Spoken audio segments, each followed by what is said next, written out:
I'm Goose and welcome to Scoop. Today on the show, the classic game Desert Bus puts its boring charms to good use for charity, artificial intelligence could soon design whole worlds, and the catastrophic chaos from Pokemon Go gets calculated. Plus, I answer your final questions for the year in our last Scoop Mailbag.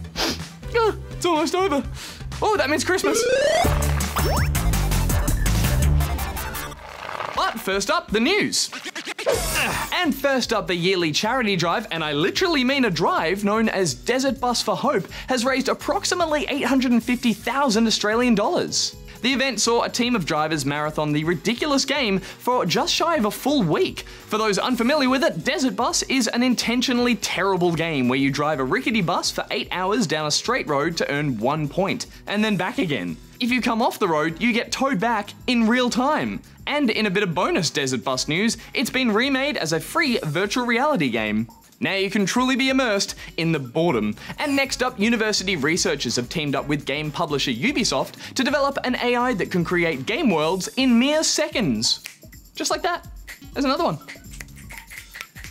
The AI currently requires just a few simple inputs from a human to draw some lines, indicating parts of the terrain like ridges and valleys, and then it generates the rest almost instantly. Future versions might even be able to generate entire worlds unaided, and even fill them in with details like trees and beaches.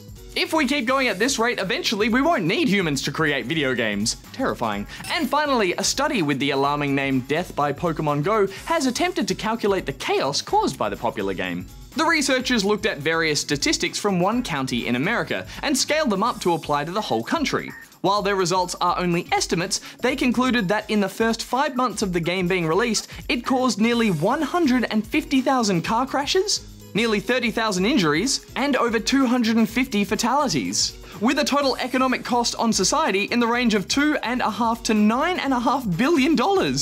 I don't even think Team Rocket could prepare for that kind of trouble. Alright, that's the news. Time to bust out the mailbag. Alright, it's our last mailbag for the year, so let's dive on in and see what kind of questions you guys are asking, and if I have anything even remotely resembling an answer. First question from Dahiru. It is me, Mr. Monopoly, and I have something to tell you. 1. Why have you not reviewed Monopoly for the Switch? Well, Mr. Monopoly, if that is your real name, there are a ton of games released each week, and unfortunately, we can't get round to reviewing them all.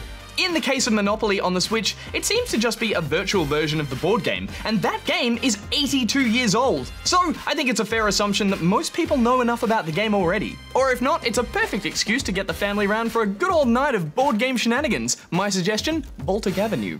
2. Why is the Switch a high prize? I'm gonna go out on a limb here and assume you meant price instead of prize, and the reason it is so expensive is down to a couple of factors. First and foremost, the Switch is a whiz-bang piece of technology, and like all new tech, it needs to cost that much so Nintendo can make back the money spent on its production. Secondly, the things are selling like hotcakes, which means demand is high, and that always keeps prices up, at least for the first couple of years.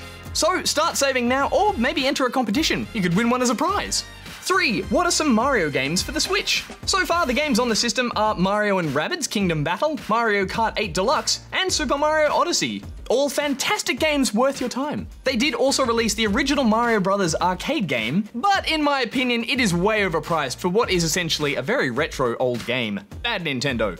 No, I have a noob accusation. 1. Rad did not do a noob accusation on Darren. Cool. 2. You had Mario Odyssey G, but when in Big W, it was PG. Well, I'm not sure where you got your information from, because in our review we clearly stated that the game was PG, and if you don't believe us, just check that little box right here. See? Rad do these, Darren do these, Goose do these. If you don't answer, you will not win a match in Monopoly. Mr. Monopoly, here on Scoop Mailbag, we don't lower ourselves to reading emotes or symbols. This is a highbrow feedback segment with rich journalistic integrity. Next question. Goose is a noob, ah ha ha ha ha ha! Ah, Darren, what did I just say? Get out of Scoop Mailbag, you rascally robot! Alright, moving on to this one from Jeremiah. What happened to Spawn Point News? I loved watching that and picking up on any news I may have missed. Jeremiah, if it's gaming news you're after, then look no further than where you're looking right now. At me, on Scoop. Because each week we round up all the headlines for your convenience. What's that I hear? You're not watching this right now? Well, I do plug Scoop on the main show from time to time. Roll montage.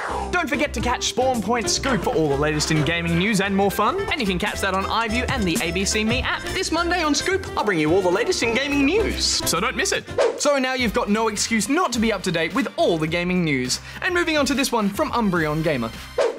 Hello, I'd like to know the best combination, vehicle, character, wheels, etc. in Mario Kart 8. Also, which Pokemon game do you recommend? Someone do these! Peace.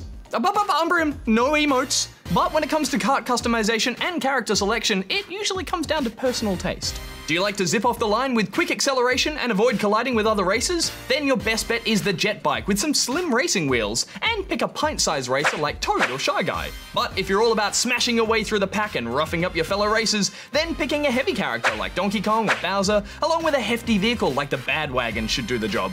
Maybe even throw in some monster wheels for extra traction. When it comes to Pokemon games, I'm a sucker for the originals on the Game Boy. No big surprise there. I do love seeing all the new creatures and lovely 3D graphics in games like Sun and Moon, but for me, you can't beat the old red and blue originals. Alright, time for our last question from Stephanie. Hi there, this isn't a question to go on the show. Perfect for Scoop Mailbag then. I just wanted to know if you were still going to show written questions as well as video ones. I really love the hosts reading out the questions, especially when they try to pronounce the misspelled words. Some numbers.